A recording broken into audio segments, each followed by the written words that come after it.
this is my video that's already posted to the YouTube channel. We're gonna be watching it and basically providing context. I'm gonna talk about the things that I brought and the things that I either think were a good idea or that I now think were a bad idea. And basically Alex is going to reinforce or disagree with all that crap. Does that sound good, Alex? Yes. Sick. Okay. Do you have your video pulled up? Okay.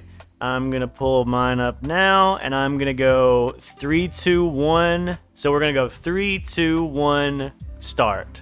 And then we should be within a few milliseconds of each other, okay? Okay. 3, 2, 1, click. What is up, guys? This is Grayson from the future, jumping in for a quick note. So everything you're about to see in this video was obviously recorded back in January before I left for Peace Corps. That sounds like such a mark. But it's taken me about 4.5 or 5 months to finally get this uploaded. So I want to let you know that there will soon be a new video coming out talking about this video, finally. What was a good idea to bring and what maybe I could have done without. So if you find and this I've got video Alex interesting, now. but you're How cool curious is that? what was actually worthwhile and what was a good idea, keep your eyes open. That video will be coming out soon. Keep those eyes peeled. And also, if you're interested in the full packing montage, like keep an eye open for the Peel 'em speed off. run that will be out as a See, here's the separate video thing. as The well. speed run Okay, never came on out with it. because I'm unreliable. Classic Grayson. All right. Classic. What's up, Oh my guys? god. Hopefully my I sound a gosh, little bit jump better scare. because I've got the new mic installed, so we'll see how that goes. But it is time Oh my for God. a quick packing update. But there's Now, I done a say little more for. quick because I'm gonna really be running through all this. Isn't it crazy to think that it is Thursday? like this I leave on is Friday in my morning, home. So this is last minute kind of, and I still Like have this is everything in the United laying out in States. the living room. And I In need to my make this home. video I'm so in that I Tennessee can while start the I'm talking process here. of putting it all up. So, anyways, That's I've got this wild. stuff separated by clothing, electronics, kitchenware, kind of outdoor Can you believe it's already been survival-ish 6 wear, months? and I really then, can't. It's insane. like hygiene products and medication and some stationery. 6 months. That's So what I'll I talk was. more about that turn once this we mother. get down there. Let's go ahead and shoot over to that now. So, okay, so let's. Put you on 30. Oh There we my go. god. Oh, here we go. We're in double speed. And okay, Okay, so let's get into what all. this is everything that Let's I get had. into what Some of all. the luggage. So, This is everything that I this had luggage laid was out. bought at TJ Maxx. And this Okay. piece of luggage was given to me. I highly recommend asking your family and friends if Wow. they have luggage that they would be able to give to you. There is specific So sizes, just think about so the fact that this is double speed and typically it's still 62 almost inches 40 is the minutes largest that you would long. be able to take. Of course, these are check bags. That's 'cause 62 you inches is the spend largest too that much you could check time and fee. speaking. So, someone actually gave me On a everything? different bag Yep, that yep, is, yeah. All the time? 65 inches. So, you know, it depends on the airline. If It you're gonna be super sure about that, depends. but if they are, then So you here's the $100 question, for the airline Alex. just for that couple extra inches. What bags did you bring? So, these two bags are what I will be checking. Peace Corps So allows- I Peace Corps had, allows I 2 check also bags brought that a ton of can shit, 100 pounds total. low-key That overpacked. falls in line with their allowance. But I had one really big suitcase about the size of the two that are in the video. One like that, and then one that was a smaller, like a carry-on suitcase. And then I had a backpack. And then I also had my tote bag, which was full of like, what the you might have to bleep that. It's okay. What? Like a It bunch had of like extra my stuff? wallet.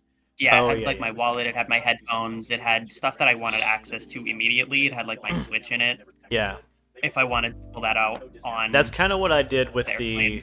the sling bag. I was glad that I bought this Yeah. backpack that thing was stupid. Okay? Don't do like I did and take deals on shit just because they're offering them, because that little phone thing was overpriced and they gave me a Peace Corps discount on it and I've not used it a single time. So start early looking for your Peace Corps discounts, but don't just buy shit because they're going to give you a discount. However, that backpack was a good deal. For some reason, that you- color you had used like the a... Osprey bag. Huh? all the damn time. Yeah. I said you use that Osprey bag all the time. Yeah, and it was like 50% off because of the color. They didn't even give me a Peace Corps discount, but the color was discounted for some reason. And I use it all the time. I do wish it's kind of like a slimline backpack. I wish that it had more capacity. But besides that, yeah, it's really nice. I also use that North Face sling bag all the time. I can't speak for every Peace Corps country, but I would imagine that in the Peace Corps experience, a fanny pack or a sling bag like that is really handy. Honestly, yeah, because not even for like safety and security, anti-pickpocket stuff. It's literally just so convenient. Right. I think I bought 2 here. I've not bought another one, but I've been so tempted to. I've had to force myself not to. Okay, don't bring luggage locks. Don't be extra. Don't be like me. It's too much, guys. I also brought luggage locks. Is that well, is so that not a good idea? I mean, those luggage locks are like, I think I ended up not even using them. I did bring that little lock that you can see sitting on the suitcase. I brought that, and I actually do use it I kind of use my med kit like a safe sometimes. Not anymore, so I feel like I can say that out loud. But I used to use it like a safe, and I would use that lock that you can see laying there, that little book lock, to lock it. So I mean, bringing a lock is good, but I mean, I don't know. Like, I paid money for those special TSA baggage locks, and I don't even think I brought them. I don't even think I ever took them out of the package. Those smart tags were a good idea, though. They didn't come in handy for when I was traveling, but I keep one in that sling bag in case it was to ever get stolen, and I keep the other one in my backpack in case it was to ever get stolen. So they're handy for that, I guess. Yeah. Fair enough. I'm not gonna lie, you brought way too many pairs of shoes. And I've bought 2 more pairs since I've been here. Yeah. But you know what? Bringing those dress shoes was a dumb idea. And I hope it wasn't my idea. It was Peace Corps' suggestion so I was going to bring both the pair with the white bottoms and the black pair that you see kind of covered next to them. I ended up not bringing the solid black pair because those were my super nice dress shoes. And Peace Corps insisted that I would need them, but I didn't have room, so I ended up not bringing them. I brought the more athletic looking ones, and I don't even wear those. Yeah, the ones I'm holding right now, super nice shoes, super comfortable, never wear them. I don't always. Did you end up wearing those during the swearing-in ceremony? I did wear them during the swearing-in ceremony. They were nice for that, but I still don't think they were worth taking up the space in my luggage when I could have just got here and in those 3 months bought a local pair of dress shoes to wear one time. Fair enough. That's my that's what process. I ended up doing. Because I brought the shoes that I was wearing. Oh, shit. Sorry. And then I brought a pair of sandals, and then I brought a pair of dress ear shoes, which I wear those every day to school. So I brought 2 in my luggage and 1 on my feet. Yeah, and I mean... And then I ended up... I don't think I've ever seen you wear those. Those? Yeah. The Vans? The high tops. Yeah, so I actually have them right now because I've been wearing them today and yesterday. Really? They're waterproof. They're hiking boots. So when I got consolidated for flooding and I had to be out and about a lot with the rain, I wore them. But yeah, you're right. Besides that, they probably could have not been brought because the shoes that aren't pictured yet are my tennis shoes that I wear, and I bought them specifically because they're also waterproof. So it's like, I probably could have just brought the waterproof tennis shoes and then bought a pair of rain boots if I really wanted them once I got here. Fair enough. So I'm talking about socks now, Very and thick, I durable. definitely could have brought more socks. Sorry, go ahead. Nothing. I was just making fun of you. Oh, that's fine. Yeah, that's fair. Would you say that like, so maybe like you were talking about for education, because I'm a youth development volunteer, so I work in a MSWD office. Alex, kind of just briefly say what you do every day. So as an education volunteer, I'm in the classroom. Well, not currently, but during the school year, every day I'm in the classroom, either facilitating with my counterpart for lessons, lesson planning, paperwork, that kind of stuff, or just generally making sure the kids are alive. I don't know. That was kind of a weird thing to say. Yeah, I mean it's accurate though. And for me, kids are crazy. Like the kids, not my kids. This is tangential, but the kids in the other 4th grade class on the other side of the wall literally fight like every day. During recess. Somebody was saying the other day that Carly's kids fight all the time. Carly's kids are so funny because she'll tell them like, "Oh my God, guys, stop fighting," but she'll be laughing, and so they'll just look at her and like stick their tongue out and then keep fighting. So, but like I work in an LGU, a local government unit. My dress is like business casual / I have a uniform. So I can wear like a collared shirt with jeans and just basic shoes. Actually, literally the pairs of shoes that I wear every day I didn't even bring. They're not even pictured here, which is ridiculous. But seriously, what I was getting to is like yours is different, right? Like you have to dress kind of professionally. Yeah, because so like at least for the Philippines, culturally, teachers are seen very highly. So there's like an extra emphasis on professionalism and like appearance, at least here. So like I wear dress socks every day. I wear like plain black dress socks and like slacks and a collared shirt. Yeah.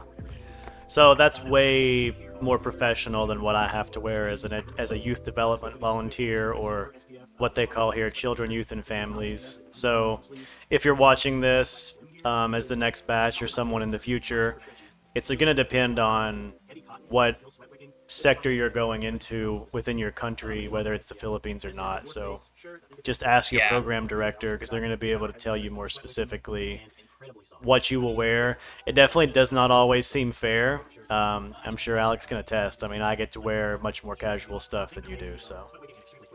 Yeah.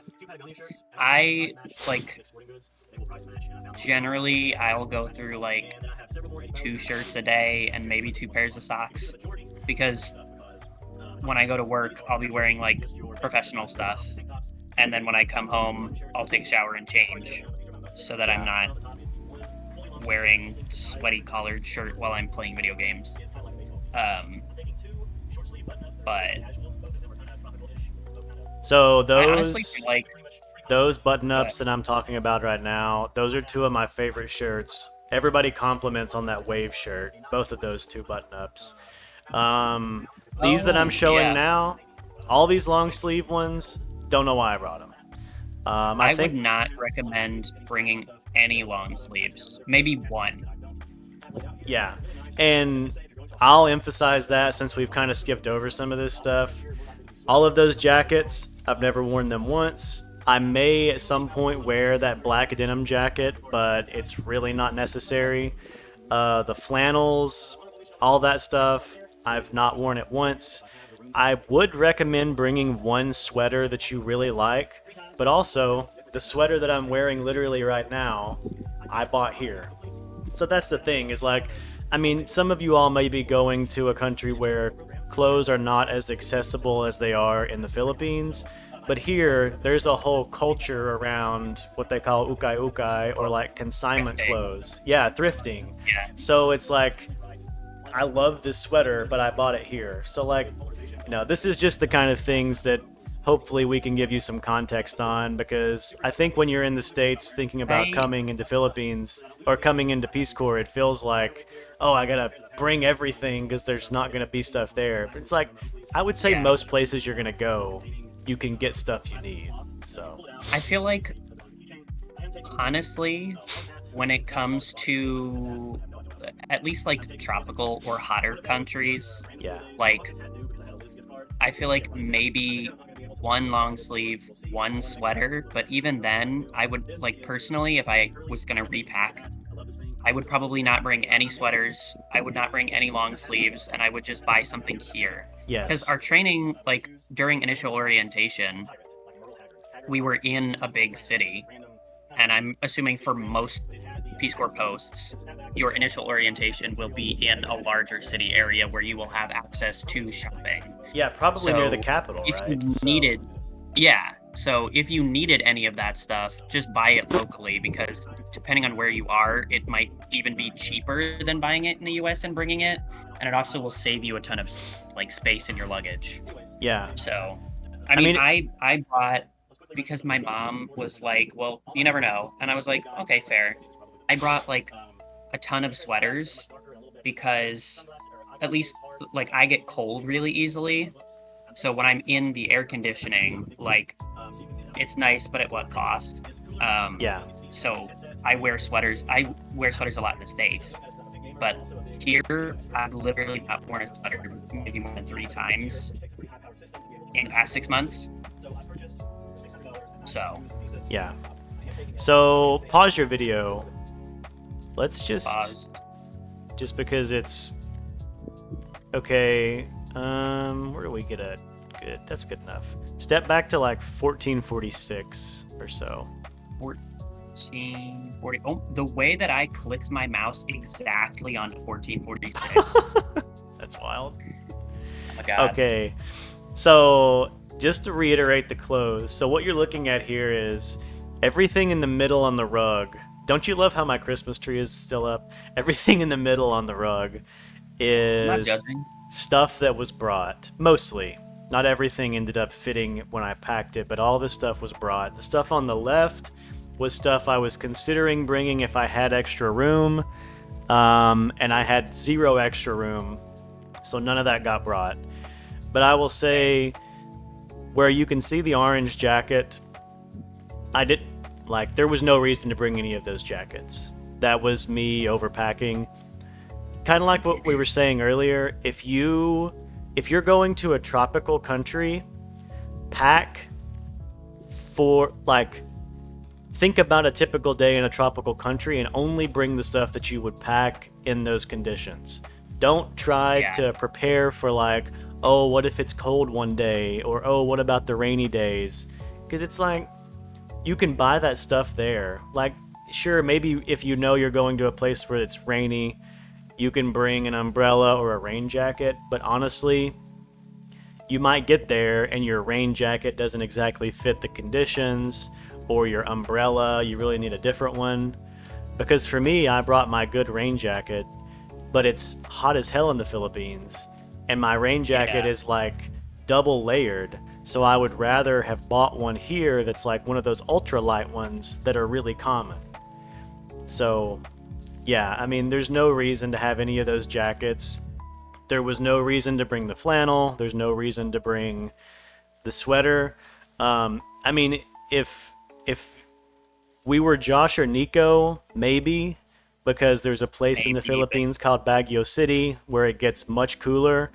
But even then, you can't predict that. And again, they can just buy stuff here. Even then, I feel like it's cool in Baguio City, or in the mountains in general. It's cool, but it's not cold. Right. So, it's comfortably cool, but I don't know that it's flannel cool every day. Yes. Yeah. And it also is I don't know. That's a kind of material that I wouldn't wear here in general, even in Baguio, because Baguio is so wet. Yeah, it's very moist. It's not. I feel like that wouldn't be comfortable. I would rather just wear a t-shirt than a light raincoat, or honestly, I think I brought 2 raincoats, and I have barely used them. I just wear a t-shirt and use an umbrella. Yeah. So. Yep. Yeah, it's just like this. The one that I have on now that I'm talking about. This is even too thick to wear in Baguio, in my opinion. The condition that I'm going to wear this in is lounging in the air conditioning, which I'm fortunate enough to have at home now and here where I am currently. But it's like, that's so specific of a time when you would wear a sweater that you should just buy it once you're in country. Yeah. Because, I mean, we had... Oh, go ahead. No, you go ahead. Go for it. I was just gonna expand on that a little bit, because, like, a bunch of the education volunteers have air conditioning at their houses. Like, Klein has air conditioning, Carly has air conditioning, I think Joe might, I'm not sure.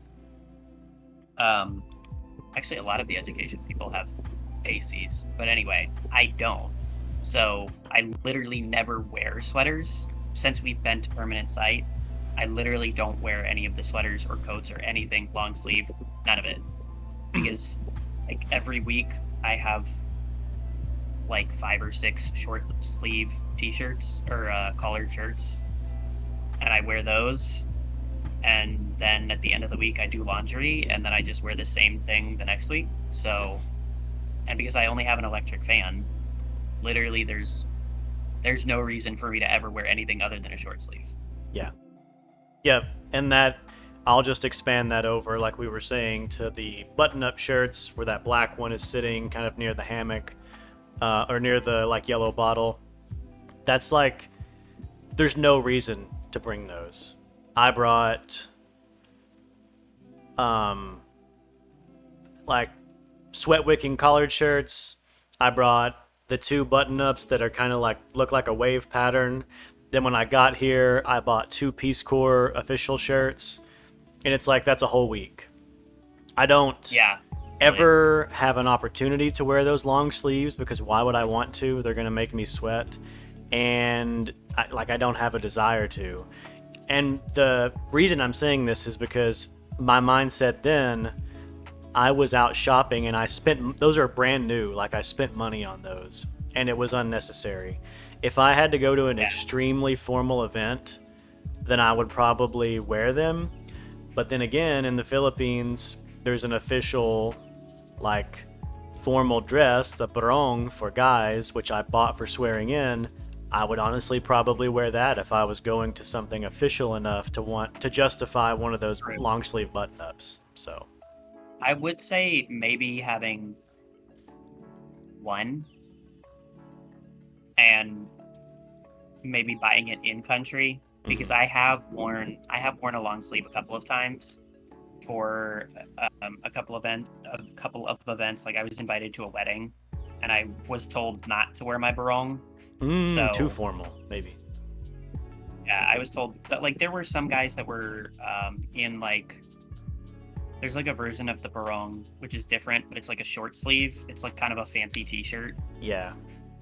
There were some gentlemen wearing those, but I wore my solid black long sleeve, and then I wore that again actually during the town fiesta because we did our dance routine thing, and that was like, we were supposed to dress up a little bit. So I have worn one a couple of times, but like I did the same thing. I went out shopping at like Marshall's because I was getting an employee discount, and I bought like 4 or 5 long sleeve dress shirts, which literally are probably collecting dust. I've like never picked them up, never taken them off of the hook, never worn them. Yep. So, except for I think during IO or PST Reconnect, when I was like short on laundry. Yeah. I mean, I wore a couple of them at PST because it was early on, and I was like, oh, I have this, I'm going to wear it. And I mean, they look nice, they look formal, but on the day-to-day, I don't find myself reaching for them if I have other stuff clean. Yeah, I think in the long run, they're not worth it. Maybe for PST, but in the long run at your permanent site. Like, if you're in the vast majority of Peace Corps posts in an area that is somewhat close to the equator, or like kind of warm, Central America, Africa, East Asia, tropics, like, I wouldn't bother. If you have to, buy something locally. Yep. But throughout it's been 6 months or 3 months since we swore in, and I haven't worn them, so. Yeah, no. I'll expand on that though by saying, if you're going to buy shirts of any kind, formal, button-up, long sleeve, t-shirt, short sleeve, and you're in like a site, a Peace Corps country that's close to the equator, go for as much quick dry stuff as you can get. That's my personal opinion, because you can see that those button-ups that we're talking about right now, the black one and stuff, those are quick dry. They're not quick dry, but they're like a stretchy flex cool material. And then on the left, just down from the jackets, you can see some of the t-shirts I brought, and then you can see some of like the workout shirts. That tie-dye shirt is a workout shirt, and then the kind of like the rash guards and stuff. I brought a lot of like sleeveless shirts to work out in, along with like athletic shorts and shirts and stuff, t-shirts. The ones that I go for the most are always the quick dry, because if I'm gonna go work out, I'm gonna sweat my ass off. And even if I have on a sleeveless shirt, if it's cotton, it's gonna be literally soaked to the point that it's like disgusting, and to the point that when I get back home, I have to literally lay it out to dry, because if I don't, it's gonna get like moldy in my hamper. So it's like, even that tie-dye sleeveless shirt, I like it a lot and I still wear it, but every time I wear it to work out in it, it's so wet when I get home that I have to like drape it over the hamper while I'm running my AC and like dry it out. So yeah, a couple purchases that I made that I do think are worth it. I went to Eddie Bauer. They were having an after Christmas sale, and I bought a couple of these like antimicrobial quick dry shirts. Actually, I have one on now. You can see it's like stretchy and it's quick dry, but it's not like a scratchy quick dry. So if you can find a really good quality quick dry type t-shirt, I would say that may be worth spending your money on if you're going to a tropical country, because they're definitely going to be your best friend, or at least that's kind of how I feel. What do you think? I would agree with that. I think the bottom line is, if you're somewhere warm, you want clothing that is breathable. Yes. Because otherwise you're going to sweat and be uncomfortable. But if you have clothing that is breathable, you will sweat a lot, but at least you'll be marginally more comfortable, because you won't be like literally disgusting, like peeling your t-shirt off of yourself. Yeah. So. Yeah, it's kind of like pack for where you're going and only for where you're going. Don't pack for these weird off-the-cuff scenarios that you make. Yeah, don't pack for what ifs, because any what ifs, you can accommodate those once you're in country, for sure. In country, yeah. And it's the same thing with the shorts. I brought a bunch of athletic shorts. I love them. They were worth it. The ones that I brought. The jean shorts and stuff, I do wear them sometimes. I'm glad that I only brought like 2 pair, but again, I don't know that I wear both of them. I think maybe there's 3 pair there, actually. I don't know that I wear them all enough to justify having brought all of them. And they're also one of the things that are on the list of maybe I'm going to take these back home when I visit at Christmas. And it's the same thing with pants. Like, just don't, if you are looking at a piece of clothing, even if it's quick dry, super cool, has a lot of airflow, whatever, and you're like, I just don't know that I like this, just don't bring it. Because if you are not sure if you like it in the States, you're probably going to get to your country and then never wear it. Yeah. I would say when it comes to pants and shorts, honestly, bring the bare minimum. Because again, if you need something, just buy it in country. Because like I've bought a couple pairs of pants and shorts just because I felt like it. But honestly, in my day-to-day, like I didn't bring that many pairs of pants, and I didn't bring that many pairs of pants. I only brought a few, and it works just fine. Like I don't really need extra pairs of pants. I think I brought 3 pairs of jeans, and I think honestly that was too many. And then I brought I think 3 other pairs of pants, and then in addition the ones that I bought for swearing in with my barong. But like, I hope this isn't gross, but pants can be reworn. So, if you wear a pair of pants 2 days in a row, or you wear a pair of pants, then you wear a different pair of pants the next day, and then you go back to the first pair of pants the third day, like, pants are made to be reworn, especially jeans. Yes.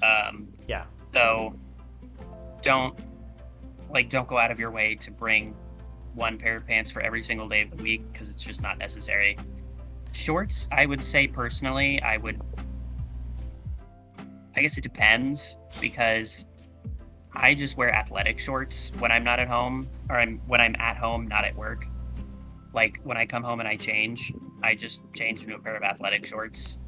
So I have a bunch of those. I wear a pair of athletic shorts as my pajamas, because I'm insane and I wear clothing to bed. But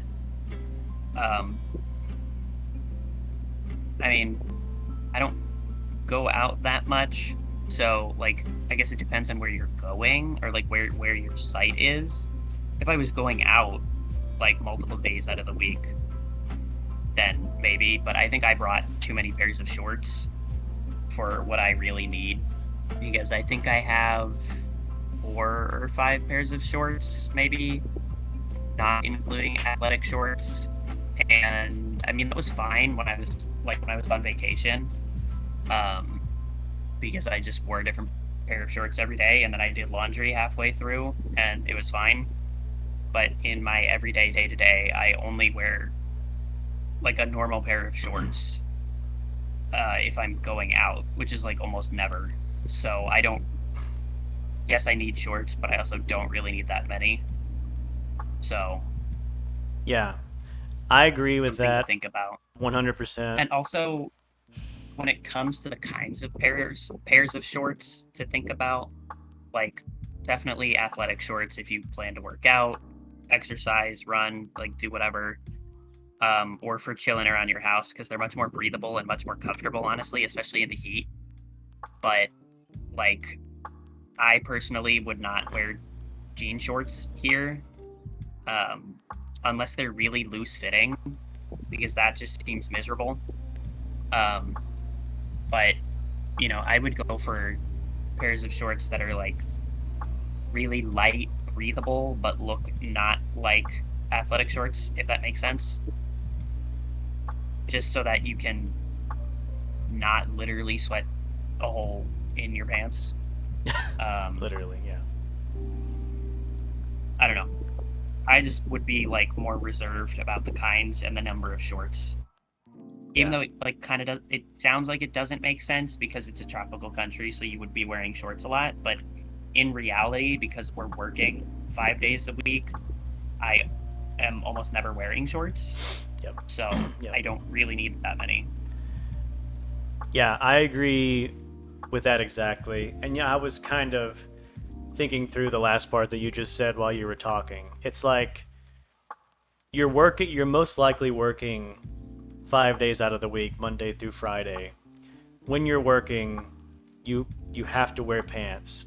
Unless some CRM volunteers can wear shorts, and that's a certain type of working shorts that, you all probably know what you need for that type of activity. But if you're in a professional setting, like in an office setting, then you're going to have to wear pants. And kind of like what you were saying, for me, you can see a stack of pants there. I wear a pair of khakis that I'm not sure is even pictured there because it's different than the pair of khakis that you can see. I did bring them from the States, so I wear a pair of khakis, and I wear a pair of jeans that I bought here that I didn't even bring from the United States. And like you were saying, wearing them, over a few times throughout the week, I probably will switch back and forth, or I'll wear those jeans for like 3 days in a row, 2 days in a row, wear the khakis on a Wednesday, and then wear the jeans for 2 more days in a row. Because it doesn't matter. They're a really good pair of jeans that are kind of thicker. They're like a blackish, like a faded black color. They go with everything I own. So it's like there's so much here clothing wise that I didn't need to bring. I wear 4 of the collared shirts that I brought out of all that, and I wear 1 of the pairs of jeans that I brought out of all that. And the only time that I wear those jean shorts, like you were saying, is if I'm going out for something.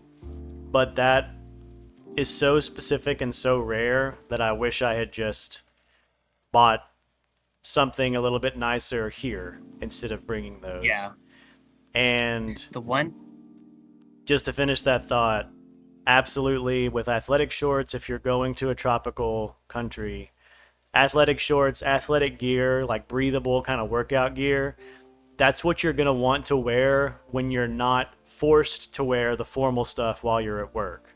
So if you're off Friday through Sunday, or if you're just off Saturday, Sunday, you're going to be wearing those comfortable athletic shorts and those breathable athletic tops any chance that you get when you're off of work. So definitely bring more of those than the less comfortable, kind of nicer stuff. The one consideration that might be a little bit different is for volunteers who are female presenting. There is an opportunity for dresses and skirts, so that would definitely change the kind of things that you're bringing. Because if you're planning on bringing or wearing a lot of dresses or skirts, then you probably don't need as many pairs of pants. I mean, that's up to your personal preference and how comfortable you feel wearing dresses and skirts in, like, around people in an office, for example, versus pants. Like for Sam A, she would probably, I think she's more of a pants person, but like she would probably be fine because the whole organization is women. So like I don't think she's really at a risk of men being creepers there. But like if you are like Elizabeth, and you are one of the only women in an office entirely full of men, then maybe you would be less comfortable wearing dresses and skirts there and more comfortable wearing pants. I mean, it's like up to personal preference, but like that could influence the kinds of things that you pack. If you are more comfortable wearing dresses and skirts, then maybe you bring less pairs of shorts, less pairs of pants. If you're not as comfortable wearing dresses and skirts, maybe you bring more pairs of pants and shorts, or you bring just as many pairs of shorts. Actually, this is probably not a bad idea. Wearing shorts underneath a skirt or a dress. And bringing like a full number of shorts and skirts. But that's just like an additional consideration that we don't have to really deal with, but it's definitely something to think about. Yeah, definitely. And I know for me, I was kind of like annoyed with how strict Peace Corps' packing list was, as far as like being overly conservative And then Yeah. I got here and realized that, like, especially in the Philippines, Filipino people are extremely, like, even in the more conservative areas, you'll see the youth, the younger people with, not super conservative clothes. But the one thing I will say is if you're in the States planning to come to a Peace Corps country, like, I probably would second guess some of the less conservative styles that we have in the States, because in my opinion it would be better to not bring those and then get to your country and figure out how they're perceived, and then if they are more open and it's not a big deal, kind of like it is here in the Philippines, you can just buy it in your country and then get back into your more normal style, instead of risking bringing more stuff and then getting to your country and realizing, like, oh yeah, that's really not gonna fly.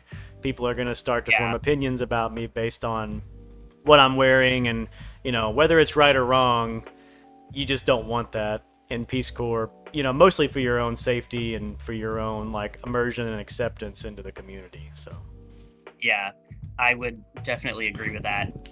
And to kind of piggyback off of that, swimsuits specifically, especially for women's swimsuits, more conservative.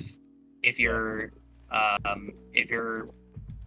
guy and you're bringing board shorts, make sure that they're kind of longer, and you bring like a swim shirt, because I think I brought a swim shirt. Yeah, I brought a swim shirt, and I don't always wear it, but I do sometimes wear it, because it's like, if I don't, I get a lot of weird stares.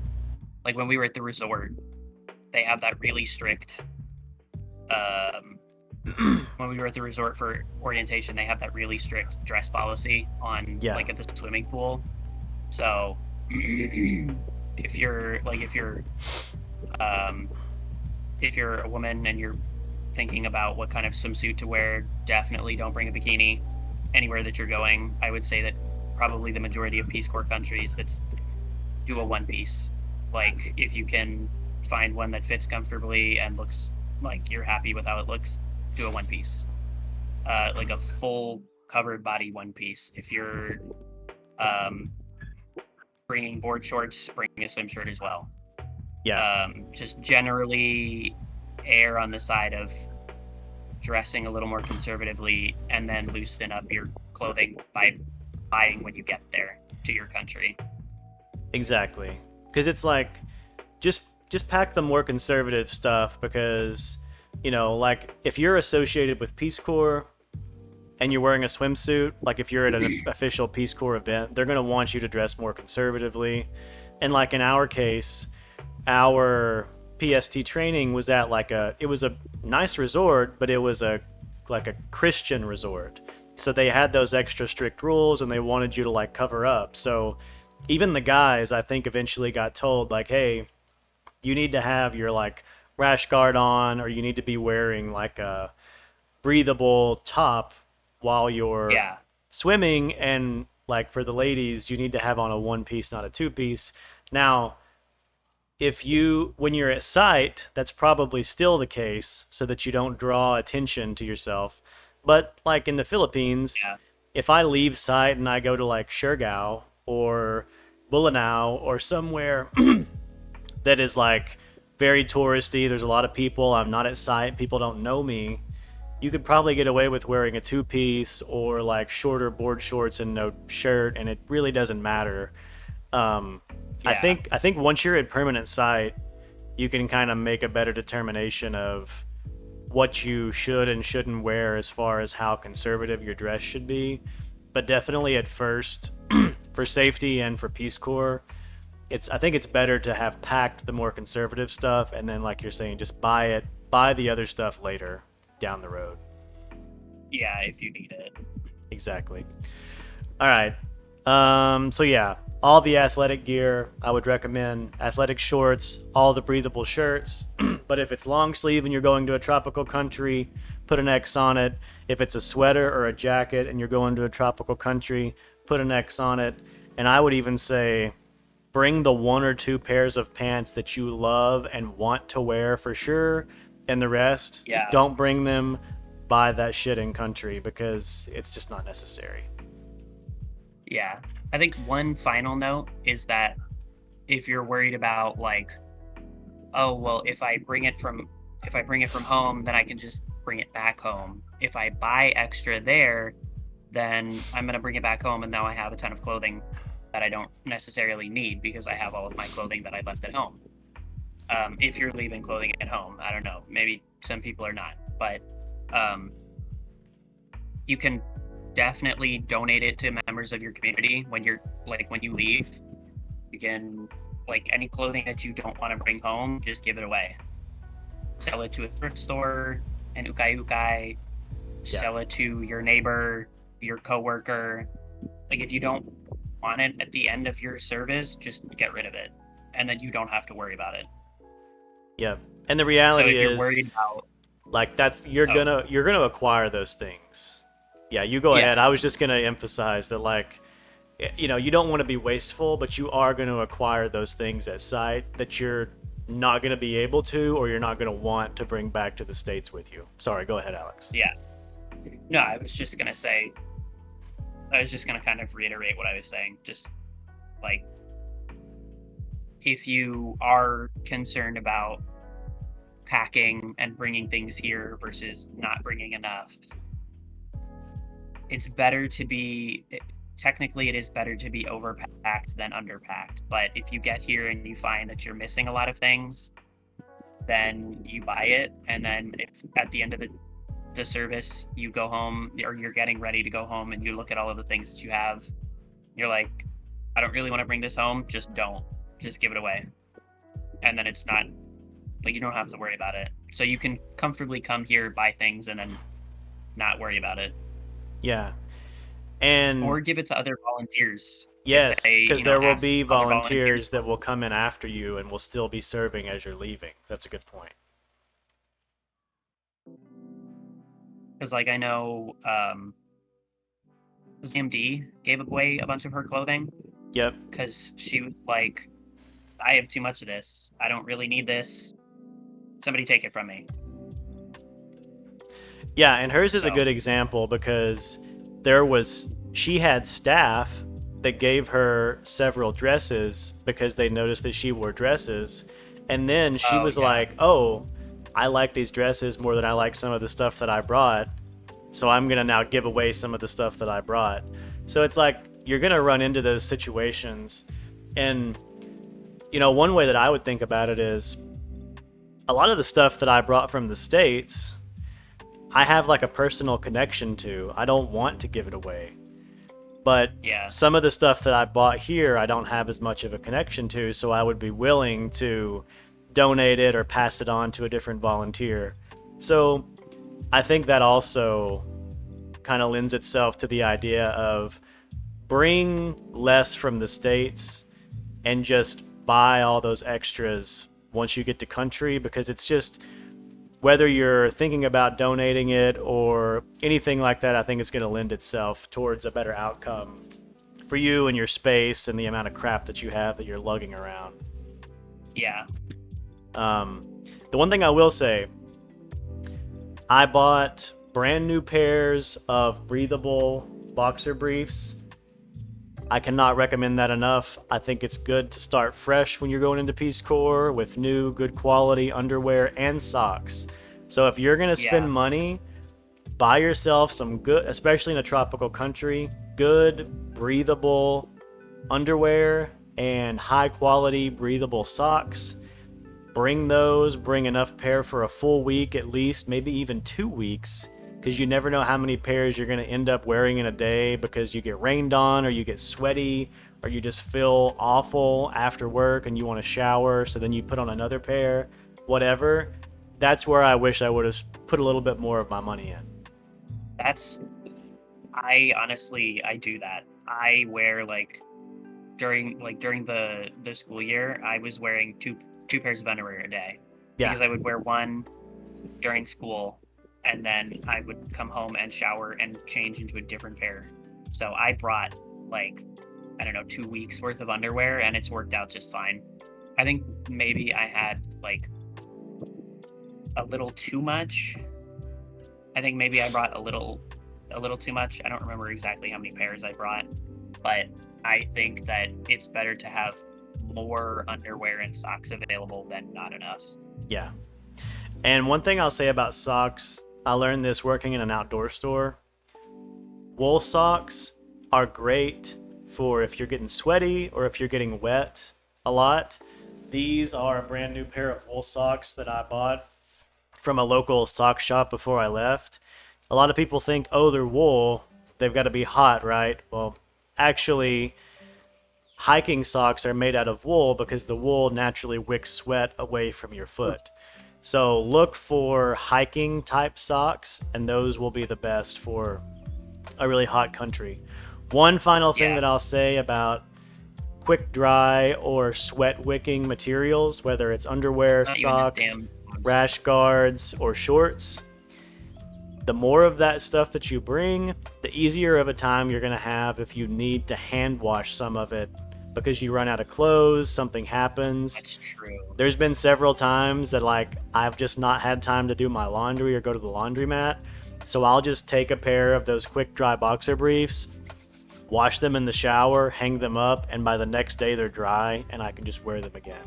So the quick dry stuff is really good for those situations too. Sick. Any last thoughts on clothes, Alex?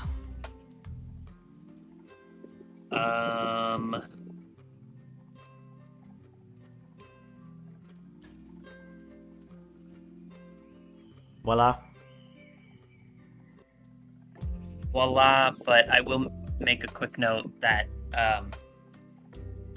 Doc Ferdy told me, so when it comes to specifically underwear, I'll try and make this quick.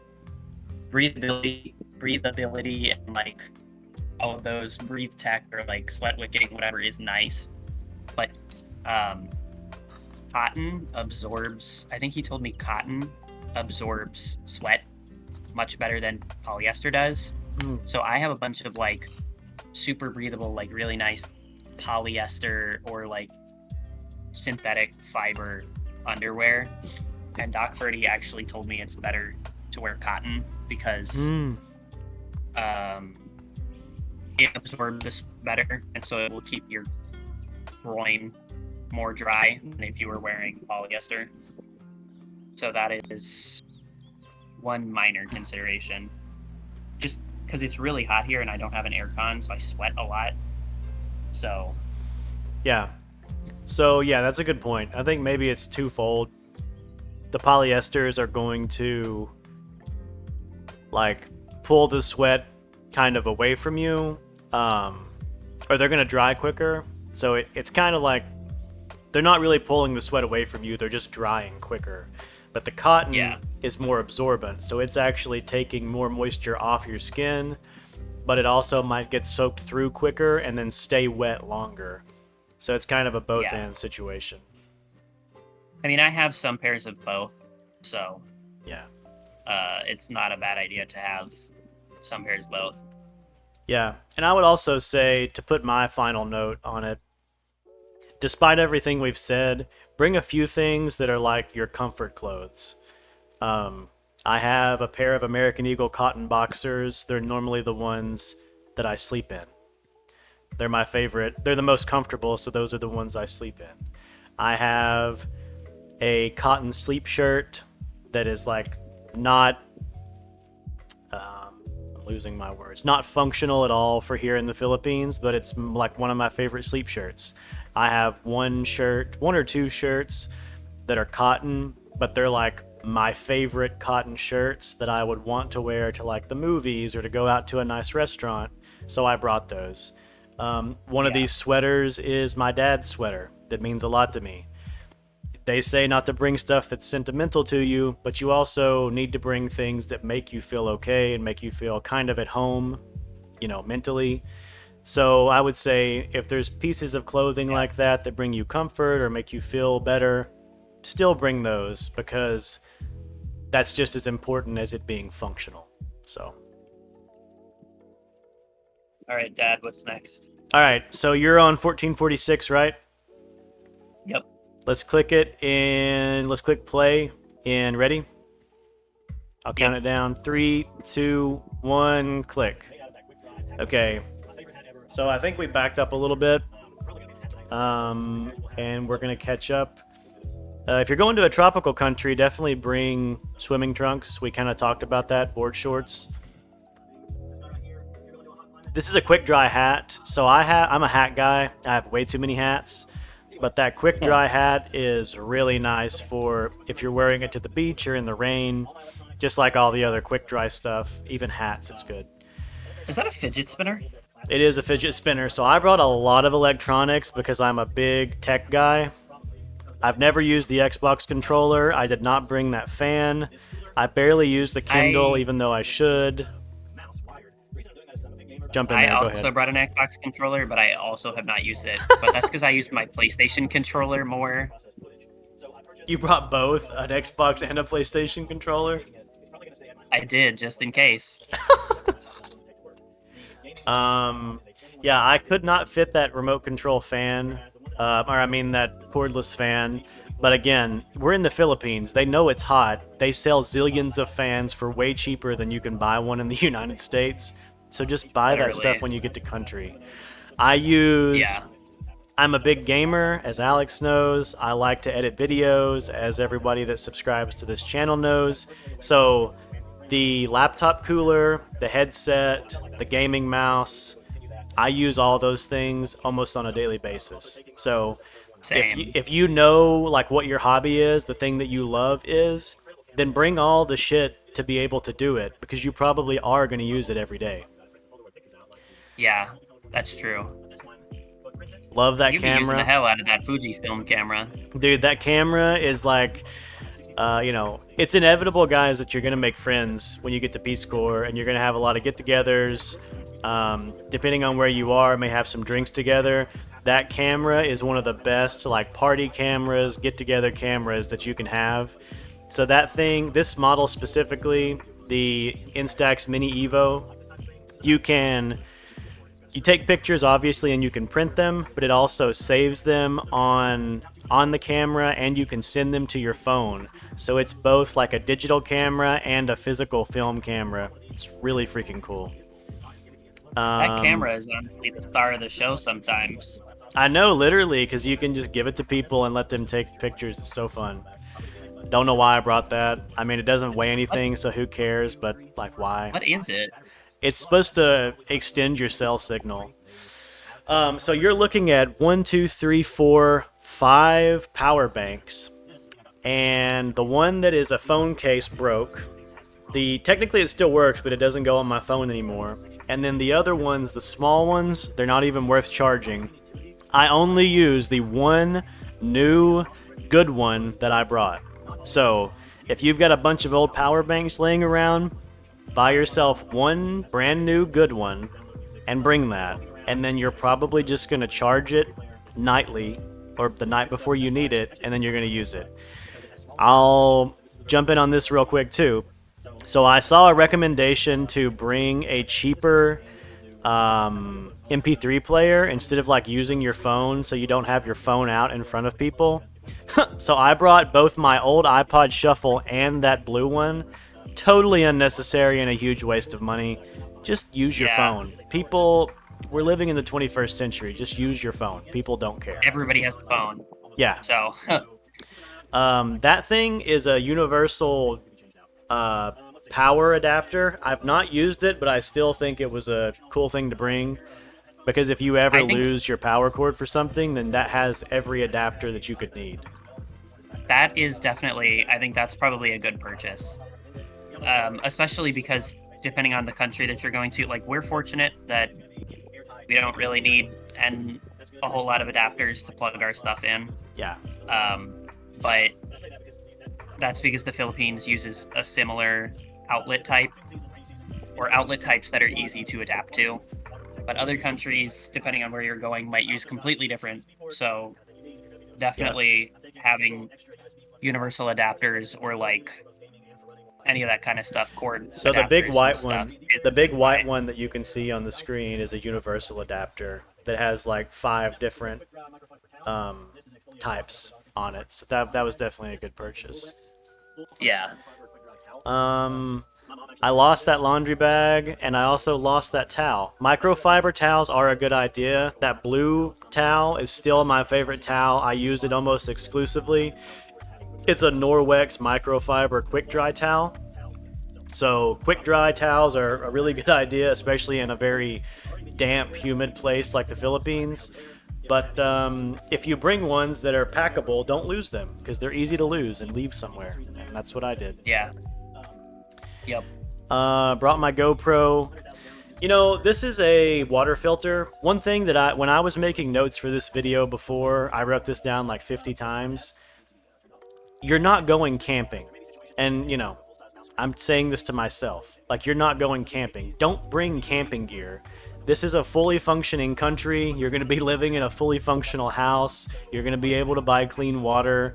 You're going to have, you know, warmth, whatever. Like, I brought so much gear that's like for camping, and it was like unnecessary. Like that water filter, it was just so silly to bring that because it's unnecessary. So I will jump in on that and say it might be necessary. It's not necessary for you, but it might be necessary for somebody else. Obviously, we're not going camping, and our Peace Corps housing rules are pretty strict. Yes. So we don't generally have to worry about that, but you may or may not have a use for that, especially when I love those. When we had during training that whole session on water and like what happens if you don't have water. Yeah. Especially if you're in like the Visayas, where despite being on an island surrounded by water scarcity is a problem. Mm-hmm. Yep. A water filter could theoretically be a good thing, especially if you don't have regular access to drinking water. Here, I don't know what's going on. Like, so the week that I was on vacation, we did not have water at all at my house, so they were just using. Thankfully, we have a pump in the backyard, or on the side of the house, and there's a water refill station somewhere relatively accessible. But like, imagine if we didn't have water and didn't have a water refill station accessible to us, we would probably have to take water from the pump inside, boil it before it can be drank. So like a water filter is not necessarily a bad idea, but obviously yes, don't bring like 400 things of camping gear because it's not really worth it.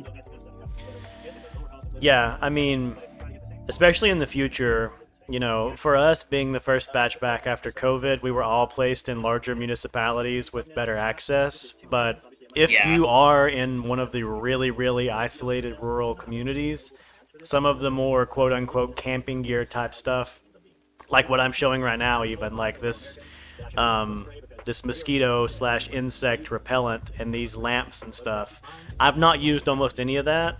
But if I was in a more rural place with less access to stuff, I may be using that more. So it's like, you know, it's really hard to predict. Again, a lot of this stuff you could either get in country or you could get it in a care package. However, I would be careful about relying on care packages because it's extremely expensive to ship internationally. Yeah. Yeah, again, like the Life Straw. I mean, there could be a time when I use it and I'm like, oh, man, I'm glad I had this. And it also is not taking up that much room, really. But, yeah, so far it's not been necessary. I mean, fair enough. Dysentery is not something I want to be dealing with. That's true. I will say, so earlier I showed my lamp. We were talking, but I showed my lamp. The rechargeable... I was going to comment on the lamp. Yeah, so let's pause real quick because we can just jump back. So we're pausing at 24. I'm gonna hop back to where were we? Oh, here it is. So go to 20, maybe 2053. Try to get to 2053. Damn. All right. Let me know. All right. 2053. All right. We'll hit play in 3, 2, 1, play. So I brought all these cords, these extension cords. I think were good to have. Otherwise, those are definitely a good idea. You can buy them in country, but you're not gonna know where these things are when you first get there. So I think it's good to have like extension cords, charging plugs. But yeah, this lamp, my grandmother bought me this lamp, and it is one of my favorite things that I brought. You can clamp it anywhere. It's rechargeable. It's got 3 different settings, and it has 3 different types of light, like a really harsh, like blue, or a more gentle orange, and then one other one, whatever. But yeah, I love that thing. I really can't say that it's necessary because I could have bought a similar one here, but it's just one of the things that I love, and I'm glad that I brought. So I actually have. I got one for free when I bought my phone. Oh yeah, here in the country. Yeah. Yeah. You can't see it because the package is like blending in with the background. Oh yeah. Oh, I disappeared. But oh, there we go. It's a USB. Nice. I can't see you, but I believe you. Are you there? Yeah. What? Okay. Sorry, I think you cut out for a second. Oh, okay. But yeah, I mean, the rechargeable lights / lamps, I think are worth bringing if you have one or if you want to buy one. Well, so specifically that lamp that's next to your hand, that big one, I brought one of those as well, and I think it's pretty useful because, I mean, we haven't had one in a minute, but brownouts in the Philippines happen all the time. Yep. So that lantern, I have one very similar to that. Very useful. Yeah. Very useful. Definitely glad I brought that. Yeah, and I mean, you can see the ton of batteries. I brought almost all of those batteries, and on one hand, I probably didn't need to because you can buy batteries here, but also when I need batteries, I probably won't ever have to buy any because of the amount that I brought. Yeah. So, yeah. It's that may be something that you consider with weight, because bringing batteries is not necessary. I would imagine almost every country has access to batteries somewhere. Yeah. But if you can afford the weight, then if you bring the batteries, you're probably not going to have to buy batteries in country. Yeah, that's true. Yeah, I mean, the lantern, I would only bring one lantern. I didn't need both of those. The little blue one was unnecessary. The black one is a really good quality one, and it's really bright. I have used it during a brownout, like you're saying, so that's a good idea. Poncho, umbrella. Sorry, go ahead. I was just saying, especially if it's a brownout at night. Yeah. Because you don't really want to be using your flashlight, like your phone flashlight, because that'll drain your battery very quickly. Yep. It's another good reason to have your, power bank always charged up as much as you can. I should actually charge mine up. It's not charged right now. So, going back a few steps, but we'll just leave the video going. Actually, I'll comment on this while I'm talking. Don't bring all this shit like I did. You don't need to bring a bunch of stationary stuff. The note cards, maybe, because I ended up using them. But the rest of the stuff, like bring your personal journal, and that's it. That blender I got a good deal on. I've not used it one time. The black vacuum sealed thing there, not that, but the other one I have used, but it's really not necessary. That coffee cup is a really good quality coffee cup that I do use often, and the Hydro Flask bottle, I do use it very often. A lot of this other stuff, not the Jägermeister flask that I don't use because I'm not an alcoholic, but yeah, I mean, some of that stuff is just like, again, me overthinking, like all the kitchen stuff. You can just buy it here. So buy it when it's necessary. Buy it when you need it. Yeah. thinking about the poncho and the umbrella, I mean, it's a rainy country, so it made sense to bring those, but I was worried that I wouldn't be able to get the same quality here, but I mean, I can. So it's like, if you're going to a place where it rains all the time, they probably are able to accommodate it raining all the time. So if you want to bring the stuff, you can, but also, like, they have ponchos and a million ponchos and a million umbrellas here. Just like if you're going to a place that's really cold, they're going to have a million accommodations for being cold. So just keep that in mind and try to be realistic. You know, we're getting into like all of the. I brought a full freaking CVS with me here. Yeah, you did. What the hell is here? What the hell is even this? On one hand, like, it was way too much and I could have got it all here. But on the other hand, I have almost not had to go to a pharmacy at all, and I have tapped into so much of this stuff. So it's like, you know, some especially of it because I've been bumming off of you. Yeah. So like those throat lozenges, maybe not. So those 2 red things of deodorant, I found out recently they burn my armpits. So, you know, make sure you're not buying stuff that you're not sure if you can use or not, because I used the 2 white ones, but then when I got to where I wanted to use the red ones, I can't use them because my skin's sensitive.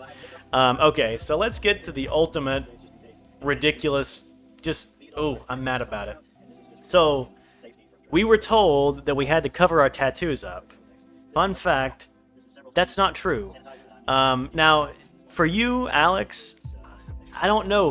For EDU volunteers, do you all actually have to cover up visible tattoos, or does nobody have any? So... Not the condoms. Not the condoms. What were you planning on doing? They gave us condoms. Come on. That's true. Did I? This is a side story. Did I tell you about when I, what was it? Oh, I requested. What is that? What? Never mind. I'll tell you later. When it comes to, what was I gonna say? I got tattoos, so distracted by condom. Tattoos. So just to jump in while you're saying that. What I'm showing now is all the crap I brought to cover up my tattoo. So go ahead. You may be about to talk about your makeup too. Yeah, I brought some because I have one very visible on my wrist and one on my shoulder, which is not as that's typically not exposed, but I brought some similar stuff. I have a concealer, I have a foundation, and then I think I have some like setting spray or something so that it doesn't wipe off. And I did use it a little bit when we first got here, and then I was like, I wonder what happens if I just don't, like if I stop caring. And nobody comments on it. I mean, occasionally people will be like, oh my gosh, you have a tattoo, whoa. But I mean, I work in a school, and even though it's very, like, the dress is supposed to be very conservative, I've never had an issue with my visible tattoo. Now, if you have like a whole sleeve on your arm, or you have like a ton of tattoos, or if your tattoos depict like nudity or gore or something, I don't know, like, tattoo whatever you want on your body, that's not my business. But then it may raise eyebrows. But I know like Gabe Klein went out and bought a sleeve for his arm, and he wore it because during CBT his counterpart at our practice school kind of was a little bit weird about it. She once asked him, like, what are you wearing the sleeve for? And he was like, oh, I have a tattoo. And she kind of gave him a dirty look. And so he just kept wearing the sleeve because he was like, I don't really want to cause issues with her. But so I think it definitely depends on the person, because we are in a culture that is a little bit more conservative. Maybe plan to cover up, but maybe don't spend $50 on makeup. Maybe just buy a tattoo sleeve. Yeah. Like a skin tone colored thing to cover up. But I mean, I still have the makeup. I've barely used it. I don't use it on a daily basis. I don't ever cover it up. I've actually seen a ton of Filipinos who have tattoos visible tattoos themselves on their arms, their necks, their, you know, men with tattoos that, like, at the beach, not wearing a swim shirt, covered in tattoos on the chest, like, so I think I mean, what's her name was really, really strict about that. It was like, oh my god, no visible tattoos, no visible face hair, or we're gonna take you out back of the hotel in LA and we're gonna shoot you. We're gonna old if yeller you show you. up with visible tattoo. But I think we got here and they're not a problem. I mean, Tony walking around with like half a sleeve on his right arm fully exposed, so Yeah, exactly. Let's pause for a sec. Okay. I think when it comes to go back to 28-27 as you're talking. Okay. When it comes to makeup generally, if you want to bring makeup, that's fine.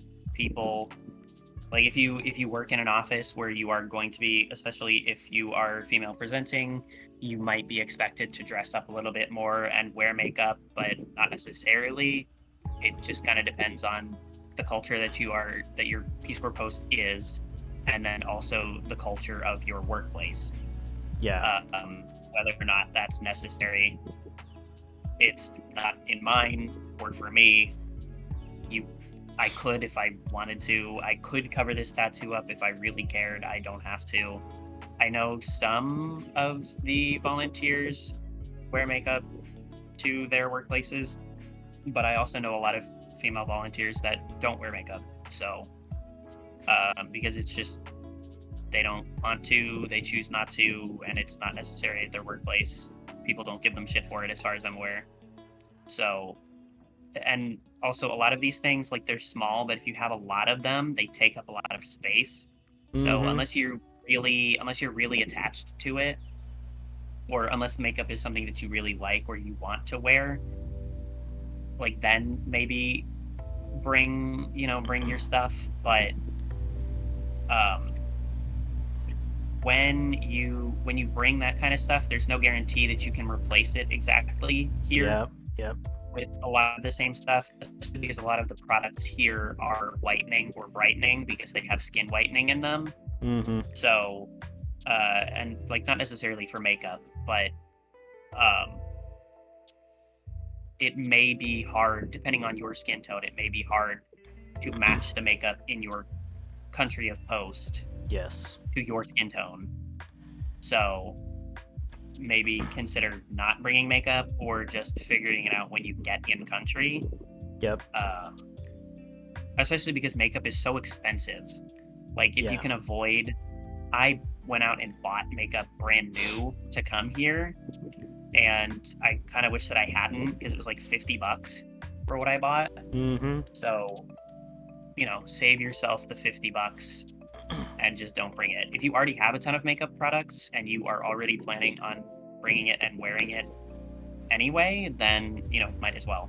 But it's a lot of small things that add up to a lot of space in your luggage that you could spend on other stuff or remove entirely. Yes. So, and I'll make a couple of comments on that, because it's like, so I'm male presenting, I don't wear makeup on my face, but if you're going to, like, consider the fact that you're probably going to get sweaty, and you really don't have any idea until you get to site exactly how sweaty you're going to be. Like, are you just going to be sweaty on your commute, but then you get there and there's aircon so you can kind of dry off? Or do you end up having no aircon at your site, so you're just sweaty all day, and now you're sweating in makeup? That you don't know. But you're probably, like in our case, in a tropical country, you're going to be damp and you're going to be hot unless you happen to have aircon. And then even when there's aircon, if you go out, even to lunch and come back, you're going to get sweaty again. So, I mean... Yeah. I mean, if you have, like, or you can find in country really nice waterproof makeup or, like, sweatproof makeup, like, go for it. Yeah. But you're probably going to have to, like, touch it up a lot, because, like, my school, the classroom, none of the classrooms, because it's a small school, none of the classrooms have aircon. Thankfully, the school is right next to a farm, and my classroom specifically, with the windows open, gets a really nice breeze coming into the classroom.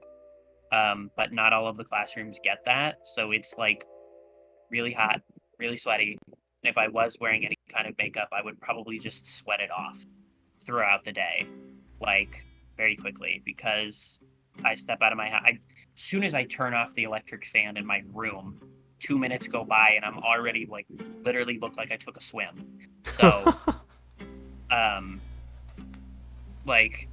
yeah, just a consideration. If you're in a hot country, or country that is even mildly warm, or country that has a kind of warm climate that your body is not used to. Like if you're from the Northeast, for example, and you're coming to a tropical country, the heat is going to bother you a lot. And if you're wearing makeup, that's probably also going to bother you a lot, because you're going to sweat it off a lot. Yep. And to my dudes, go ahead.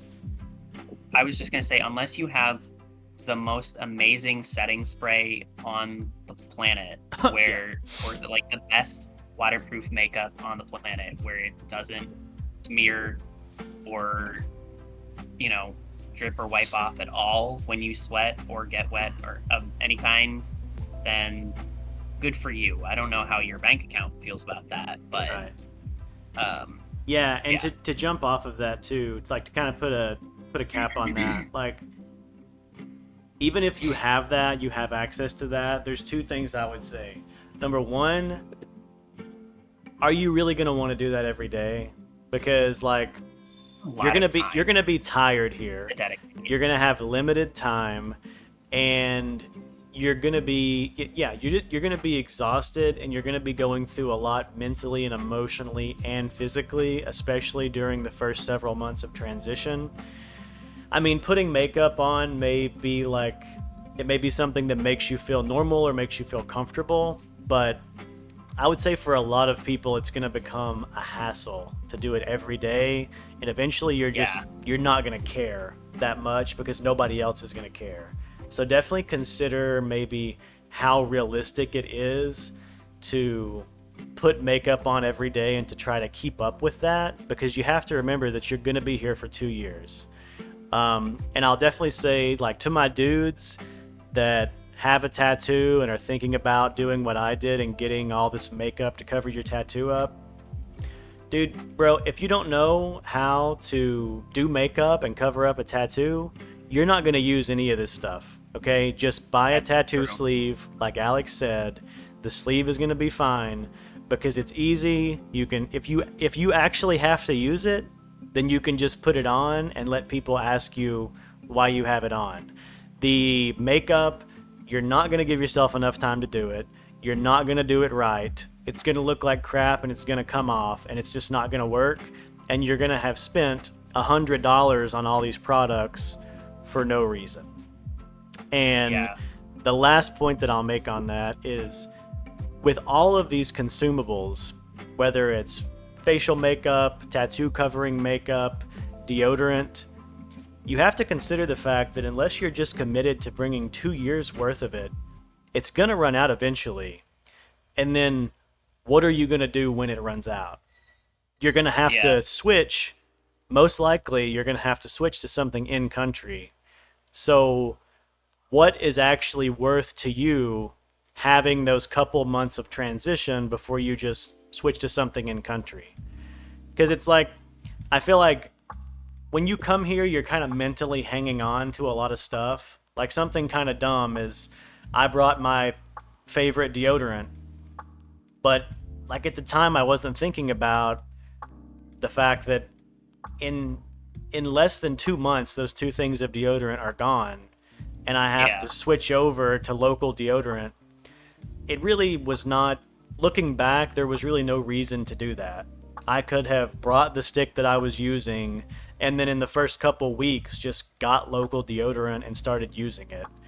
You know, there's a lot of consumables that I brought that, looking back, I think I would have not brought them and just started understanding what was available locally sooner than I did. So yeah. All right, are you on 28, 27? Yes. All right, we're gonna play in 3, 2, 1, play. So yeah, I mean, this is like $100 worth of really nice products because I was trying to accommodate for the fact that I was going to be sweaty and hot and probably not going to do a good job, but even still, like, it was unnecessary. They told us not to bring contacts, but I brought contacts and I love them for working out, so there's really no reason to not bring contacts. I think they said not to bring them because if you have glasses, it's easier to just wear the glasses, and it's hard to refill a prescription on contacts. So, actually, I think did you tell them you were bringing contacts? I think that they know. Yeah, I think I'm pretty sure I told them I was bringing them. Yeah. Because they had, wasn't there like a form you had to fill out for that during the medical clearance? Yep. Yeah, I didn't want to deal with all that, and also, I mean, I guess if you use them when you're working out, then that's when I use them. Yeah. I would not. I could not be fucked to put those in and take those out every day. So they're worth it to me because I just cannot stand to sweat in my glasses, especially if I'm jogging. Yeah. Yeah, that makes sense. So a lot of the stuff that I just showed, friction defense, conditioner, like all that's this right here, styling cream, this stuff's great, but I ran out of it in 3 weeks to a month, and then I couldn't get it again. So, you know, it's like, it's fine to bring for the transition, but you have to be thinking ahead about what you're going to do when it runs out. And also, you could just go ahead and think about, while you're packing, what of this is actually worth bringing, like a full brand new bottle of, versus what should I just bring a travel size of, use that for the first week to week and a half, and then just buy something local. So this is the pasalubong in Tagalog is what we call it. These are gifts for our host families. They told us to bring 2 from the States, 1 for our training family, and then 1 for our permanent family. And that's what I did. Some people, I think, misunderstood that and only brought 1. I mean, you can buy stuff once you're in country, but it's not really the same. So if you don't want to shortchange your permanent site host family, I would say try to bring at least a few things from the States times 2 so that you can give 1 thank you gift to your training family and then another thank you gift to your permanent site family. I think I ended up, so I went to a local, like, kind of sports goods store. Let's pause right here. Okay. You go ahead. I went to like a kind of like team spirit store basically, and I bought like a bunch of ref magnets and keychains. That's what I brought. I brought like 2 ref magnets for, I think 4 total, 2 for each host family, and then I brought some keychains, like 1 or 2 for each family, and then I think maybe I was like a little bit extra and brought a lot. I don't know, but I also brought Uno and then left, right, center, I think, and then another card game which I am forgetting, which I gave to my host family. And actually, the card games ended up being great because my host family during CBT had like on the property, the house or like the building right next to us was my host Nanai's son and his wife and their 2 daughters. So it was actually really funny because I forgot about my pasalubong for like 2 weeks of CBT. And so then like 2 weeks into CBT, I was like, oh, Nanai, by the way, here's all of this stuff that I brought from the US. My bad. I literally forgot that it was in my stuff. And she was like, oh, cool. And then I ended up teaching the card game to my niece, who was like 8, and we would play that a lot. We played that a lot after dinner. I would come home from work and then kind of chill along for a bit. And then after dinner, she would come over and be like, Kuya Alex, can we play? So that ended up working out pretty well. Yeah, I would say there's a lot of good stories from the people that brought games as their gift. I think, if I remember correctly, I mean, I know Sam D is really big into chess, but I think she brought a small chessboard and gave it as a pasalubong, and that ended up like being a centerpiece for like her family bonding, which is really cool. I also went to a varsity store. You could see previously I had like those cutting boards that had Tennessee on them. And then because I'm from Tennessee, I also I brought a little bottle of moonshine and a little bottle of Jack Daniels. And I actually talked. How did you get those through? So you can bring alcohol. You can bring alcohol into the Philippines. You just can't bring a certain amount. So they were small enough to get through.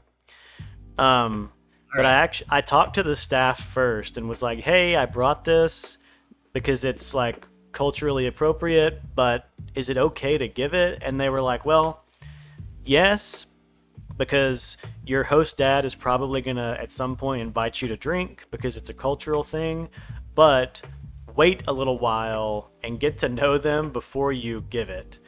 So, definitely check on your country regulations and stuff. I think most of the time it probably is okay to bring that kind of thing, but you kind of have to be careful about it and make sure that it's culturally appropriate and that the family knows you and stuff. For me, it worked out really well. I will say, if you bring consumables, like, the stuff that you bring is going to mean a lot to your family. So I had to like make my family drink the Jack Daniels with me because they like weren't gonna drink it, and I was like, no, I want you to try it because you've never tried it before. So I had to like force them basically to convince them to open the bottle. Yeah, exactly. But anyways, okay, go to 3132 if you can get there. Yep.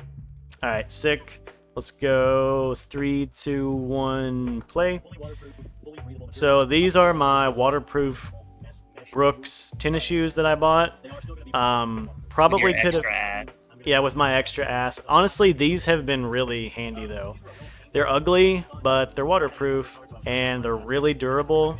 So I bought some. That ugly. They look ugly when they're on with a pair of dress pants. All right, that's fair. Yeah, but you know what? I wear them anyways. I wear these almost every day to work because they're comfortable to walk in, they're comfortable to bike in, and they're waterproof. So any puddles and stuff, it's not a big deal. So even if they're ugly, it's kind of like the makeup. Eventually, you're not really gonna care because nobody else cares, and you don't truly know anybody here where you're serving. So you just wear what's comfortable and cool, and makes you feel good. So yeah, they may be ugly, but they're functional and they're comfortable. So they get the job done. They were pretty good when we were they were pretty damn good when we were in Dagupan. Yeah, and I was just walking through puddles. Yeah, your ass was literally stepping in puddles like you had like a worm wish or something. Worm wish. So, oh my gosh, I'm so sad. I had a pocket tool like this, and I didn't put it in my check bag. Oh. And the Korean airline staff, during security, they opened my backpack and they pulled it out and they looked at me and they were like, "What is this? You can't take this in with you. Give it to us right now." They took it. Bro, that's tragic. Remember when they almost took my little squishy dude? this is the one laptop. Oh yeah, because you're being extra. Dude, the Koreans. This is not a big laptop. I was not being extra. I just had a freaking stress ball. No, they were being extra. Oh, yeah, they were being extra for sure. The airport security, I experienced that when I studied there. The airport security in Korea are so, like, what is your problem? Yeah, they are not playing around. Yeah, literally, who hurt you? They really do not play around. They really do not play around. I do recommend bringing a good pocket knife, though. A good pocket knife is that pocket knife that I brought. I bought it brand new, and it's been extremely handy. I'm glad I brought it. Yeah. This is my personal laptop that I use at work. It's very slim, very small. If you're only going to bring one laptop, I would definitely recommend bringing one like this that is small, compact, easy to carry around. I think I'm about to show my second laptop. Yep. So that's the one that I'm actually recording this video on right now, because gaming is a big part of my life and a big part of like how I stay connected socially to my family and friends. I brought my smaller work laptop, and I also brought this gaming laptop with me, and I don't regret bringing them both for one single second, because I use them both very, very often. So it kind of goes back to, there's going to be stuff that you're going to pack that seems really extra to other people, but if you actually can justify it and use it, then it's still worth it. My head's on crooked and my mouth's dry. By God. Yeah. I will say we're kind of blessed because the Philippines is a very connected country. So if we had any issues with electronics or wanted to buy another laptop, if I wanted to go buy a laptop for some reason, I could very easily. Mm-hmm. It's definitely not going to be that case for all Peace Corps posts, because not all of them are going to have that kind of access to technology or malls, etc. But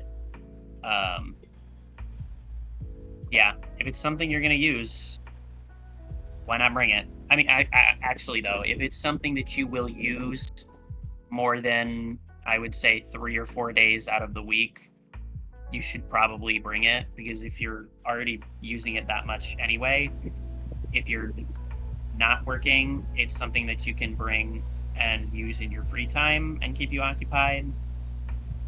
Or, I mean, I guess if you really want to be crazy and, new year, new me, and start fresh, find new hobbies here and find new stuff to do in country, then go for it. But I was not going to do that, so I brought a laptop because I'm gamer, so. Yeah, I mean, I think both are relevant. If you really want to like reinvent yourself going into Peace Corps, some people are all about that. That's fine. But I really don't think that you can fully appreciate and understand how big of an emotional, mental challenge and strain it is to be here. Now, that may not be the case for everybody, especially if you have a lot of this type of experience prior to going into Peace Corps. But I know for me personally, even though I did AmeriCorps totally on the other side of the country from where I was from, this is a totally different type of experience, immersion. So for me, I was glad that I brought stuff like my gaming laptop, because it's one of my biggest hobbies. It's something that gives me comfort. And I don't really know what I would have been doing with a lot of my time if I didn't have that, because it's both been a very personal thing that I've done to kind of de-stress, but it's also been something that I've done with the other Peace Corps members that also enjoy gaming, like with you and Josh and Sam A and Nee. It's been like a really big bonding thing as well. So yeah, I mean, if you're bringing the stuff that you're most passionate about, your hobbies, you're going to meet people that also think that stuff is really cool and like doing that stuff. So they're probably going to do it with you. So it's just like with people bringing chess boards and stuff. Like there's like several people in our batch that love chess, so they don't regret bringing the chessboards and stuff because they're getting to use it as like a bonding tool within the batch itself. So yeah.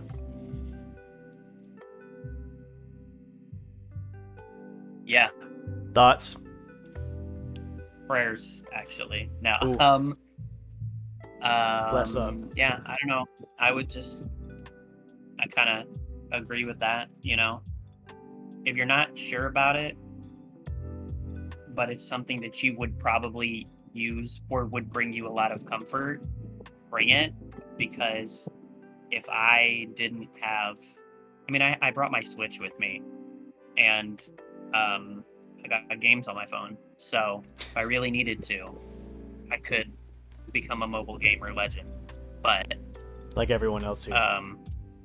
Yeah, because everybody is playing Mobile Legends. Did I tell you that like 7 of my students wanted to add me on Mobile Legends so that they could 1v1 me? Oh, probably beat your ass too. We haven't done it yet. There have been no 1v1s yet. But yeah, I'm afraid because I feel like they will beat my ass. But that's a side note. Yeah, I think, especially because I am relatively rural and there is all to do around here. Mm-hmm. Like, if I didn't have a laptop if I had a laptop that was not good enough to game on, I would be pretty disappointed. I would definitely find other ways to occupy my time, like probably endlessly scroll Twitter, or sorry, X. I was gonna say, you mean X? Yeah, or you know, like do some writing or something. Like I would find other things to do, but I'm definitely glad that I brought a laptop that can handle gaming, because that has provided me with a great deal of comfort and like something to spend my time on that is both relaxing and allows me to decompress and like get away from the work environment, if that makes sense. So Yep. And also bond with my fellow volunteers like you and Josh and Sam. Gang. So it's actually also been kind of an interesting cultural connection. I've made a couple of friends, not students, just to clarify, not my 10-year-old students, adult friends that I actually was playing. I played League with this guy from the Philippines that I met online earlier, like literally earlier today. That's sick. Just like he sent me a message and he was like, "Hey, you want to play a few rounds?" And we did, and then he logged off.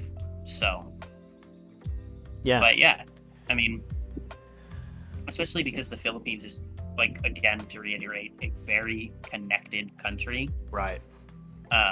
Gaming and technology are huge here, so it's been Gucci. Yeah, bring the stuff to do what you're passionate about. Whether it's you're being extra and bringing 2 laptops so that you can game on one of them, or whether you're bringing a Nintendo DS, which actually you and a lot of people did. Is that right? Actually, a DS? Nintendo Switch.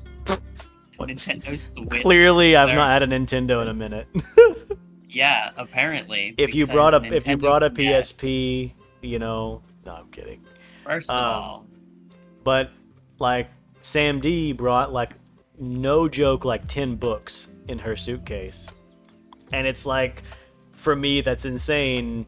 But she doesn't regret it because she read all of them and then she exchanged them and she has more and she shared a lot of them with fellow volunteers.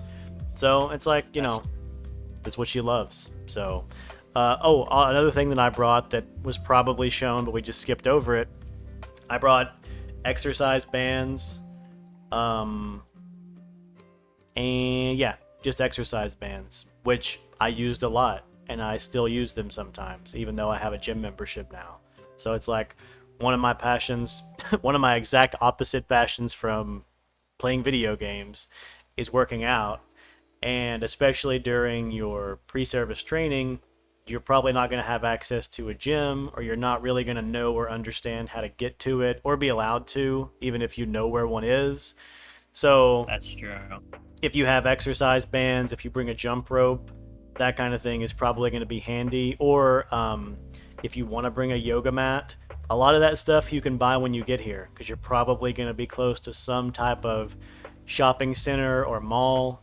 But if you're passionate about it and you bring it, whatever.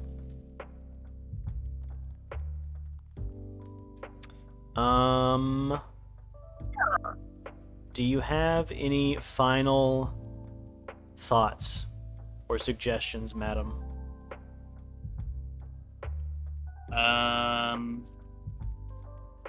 Not really. I think we've kind of said everything there is to say. Yep, I think we really covered it all. Yeah. If you guys have questions, I don't know why I yelled, sorry. If you all have questions for me or Alex, throw them in the comments and we'll answer you right away. But I think for now, we went through pretty much my entire packing list. Was there anything that you packed, Alex, that like I totally forgot about that you were glad you brought? Now I'm like trying to think.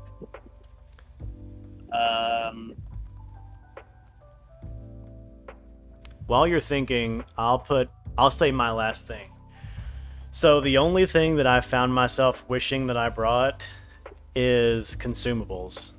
So it's like it's not really realistic to bring more of them. There's always going to be stuff that you're going to wish you had that you just can't get in country. Like for me, recently I've had a craving for like a Monster energy drink.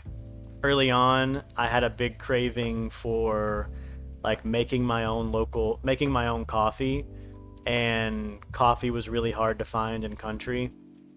Once I got to permanent site, I realized it was a little easier to find coffee than I thought it was going to be. But before, I was wishing that I had brought some coffee with me.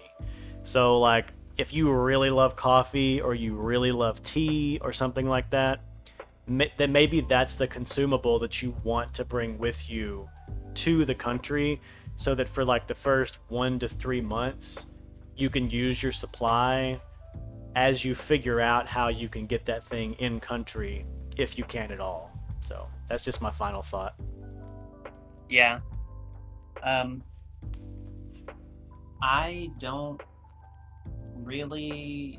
think there's really anything that I brought that we didn't already touch on. I don't know if you touched on in the gadgets, like a razor or a trimmer. We skipped over it. Yeah, go for it.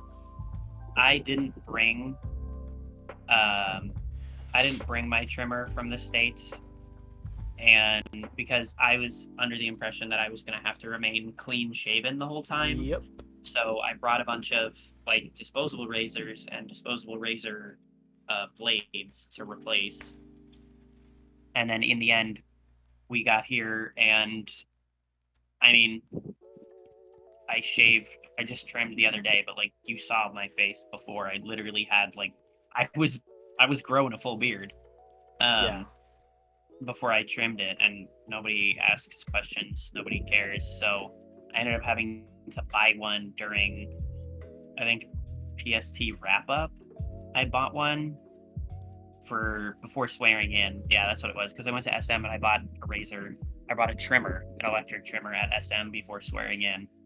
And I wish that I had just brought the one from home, because it would have been nicer and it would have saved me a decent amount of money, and I would have already accounted for that in my stuff, because then I had to somehow manage to figure out how I was going to put it in all of my stuff to take to my permanent site, whereas if I had brought it with me, I would have just already accounted for that space.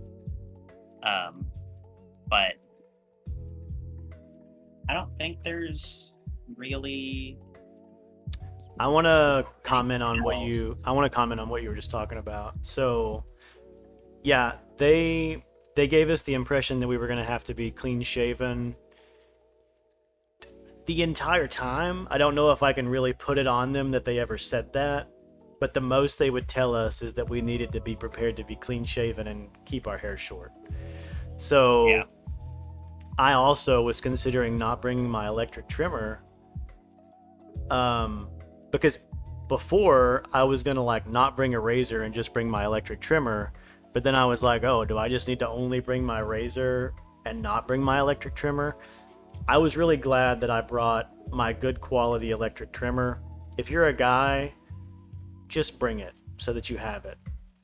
I'll also say I went out and bought a more big brand, like big box Gillette razor, because I was like, oh, it's going to be easier to find refills for this. The thing is, here in the Philippines specifically, the refills for the big name brands like Gillette, they're really expensive. And on one hand, it's easier just to buy disposables. On the other hand, here where I live in my municipality, you can almost not find an affordable razor, either disposable or not. A lot of them are also two-blade. I don't know if you guys can tell, but I have a very thick beard. I really need at least 3 blades or more for it not to destroy my skin and give me all kinds of razor bumps. And those are like really hard to find. So I would say definitely bring a solid set of like a good quality razor with plenty of refills and your electric trimmer. But then just be prepared for the possibility that, you know, depending on where you are, that might be something that's difficult to find. You know, Filipinos aren't known for having big, huge beards. So sometimes finding a decent razor for a big, thick beard is kind of a hard thing to come by. So. Yeah, because I think generally Filipinos don't grow their facial hair out that much. And if they do, it's not very thick. Mm-hmm. So if you are somebody that has like a thicker or a curlier beard, then definitely bring a trimmer or some kind of razor, some kind of reusable razor from home. Yep. So that you don't have to worry about finding one in country. Because the one that I found, it works fine, but it was also kind of expensive. But it was also like the only option. So, and I wanted to look clean shaven and like kind of nice for like at least decently presentable for swearing in. For swearing in, yeah. Without having to like shave my entire face clean shaven, because I didn't want that. But yeah, and for me, like now I buy the disposable razors now. Like I brought the nice one, but I don't spend that money on those refills. I just buy disposables because they're cheaper. So yeah. Well, and actually I was gonna say, like if you shave your legs at all, for men or women, if you shave your legs at all, do you think that the disposable razors you can find here would suffice for that? Because I know a lot of people that, not necessarily here, but I know a lot of people back in the States who do that regularly. Like when they shower, they shave. Yeah. So I'll say that do you think the razors that you find here are good enough to do that, or do you think maybe only for your face? You can find both. For whatever reason in my municipality, even though it's kind of a bigger one, good razors are hard to find. So I would probably have to go somewhere like Watson's, which is a nice big box pharmacy, and spend a little bit more money on some decent ones. Because even like men and women, at least it seems like especially shaving your legs is not really a big thing here. So I feel like just shaving in general, because Filipinos, I would say statistically, have less body hair. It's just not as big of a cultural thing. So you have to kind of go to some of those bigger name brand places like an SM Marketplace or a Watson's to find the really good name brand ones that are going to be good quality. and they're going to be more expensive. So it's like, yeah, it goes back to the consumables thing. You could bring the stuff here, but eventually you're going to run out, and you're going to have to figure it out in country anyways. And I would say 9 times out of 10, even if in your specific municipality you can't find something, you're going to be able to commute to a bigger city, like you and I can, and you could kind of stock up on the stuff that you need in a mall or a supermarket, and then you could still bring it back to your municipality. So it's probably going to be purchasable in country still. But I mean, we're lucky to be in the Philippines, where we can pretty much travel max 30 minutes to an hour away, get everything we need, and that's if we can't just get it in our own community. So yeah, that's true. So yeah, I think for me, the only things I wish that I had brought are those consumables that probably weren't realistic to bring. But if I could do it again, I think I would have brought a couple big things of coffee. Maybe, I mean, you can't bring a lot because they'll consider it as an import, but I think I could have brought at least 1 or 2 good bags of coffee, and that would have kind of made me feel a little bit more at home as I mentally adjusted in those first couple of weeks. And I might have even brought a few like Monsters, and probably more like just the candies, all the comfort kind of stuff.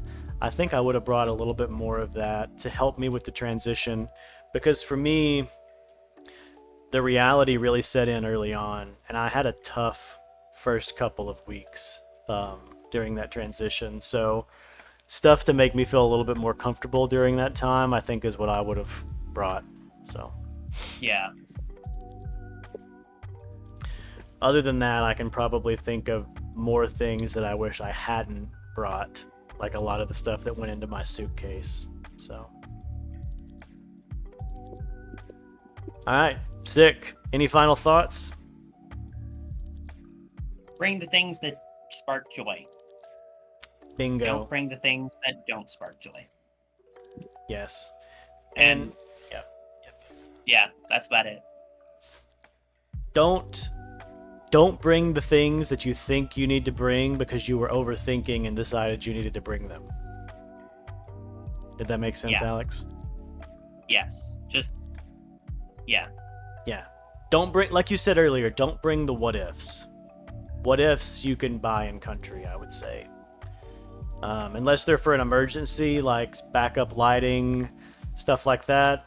If you're thinking of, oh, what if I'm cold one day and you're going to a tropical country, just take care of that when you get to the country. You'll be okay. Yep. All right. Well, we are rolling up on 2 hours, so this is going to be a long upload. Damn. But hopefully it's been informative. Hopefully. All right. I think it's time for us to log off. I'm Grayson Black. They are Alex Schmitz. By God. From the big Ohio. Ohio. This is the Ohio-Tennessee connection. God, what a connection. I'm scared. Yeah. Most of you all probably know I am a children, youth, and families volunteer, or at like the Peace Corps level, I'm a youth development volunteer, and Alex is education, specifically primary. Yeah. So Alex is a teacher, works in a school, primary school, and I am youth development volunteer, and I work at the local government level with the MSWD. So I'm going into like an administrative building every day, and Alex is going into a school most days, every day. So, all right. Hope this has been helpful. If you've got questions, throw them in the comments. Otherwise, we'll see you guys next time. Peace.